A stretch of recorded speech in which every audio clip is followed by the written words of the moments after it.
একটি ছোট্ট বিড়াল তার মালিকের সাথে গাড়ি করে ঘুরতে বের হয়। অন্যদিকে আরেকটি বিড়াল সাইকেল চালিয়ে আসছিল। হঠাৎ একটি পাহাড়ের অংশ ভেঙে রাস্তার উপর পড়ে যায়। গাড়িটি সেই ভাঙা টুকরোতে ধাক্কা লেগে গভীর খাদে পড়ে যায়, আর বিড়ালটি ছিটকে গিয়ে এক পাহাড়ের উপরে পড়ে আহত হয়। ওই সময় একটি খরগোশ বিড়ালটিকে কাঁদতে দেখে দৌড়ে তার কাছে যায়। সে বিড়ালটিকে সান্ত্বনা দেয় এবং সাইকেলের পেছনে বসিয়ে নিজের বাড়িতে নিয়ে যায়। সেখানে সে বিড়ালটির চিকিৎসা করে, তার শরীরে ব্যান্ডেজ বেঁধে দেয় এবং সুস্বাদু খাবার রান্না করে খাওয়ানোর চেষ্টা করে। কিন্তু বিড়ালটি খাওয়ার বদলে প্লেটটি ভেঙে ফেলে।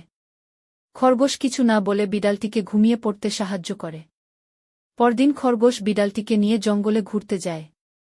একসময় তারা রাস্তা পার হতে গেলে খরগোশ সহজেই চলে যায়, কিন্তু বিড়ালটি ভয় পেয়ে মাঝপথে বসে পড়ে এবং কান্না শুরু করে।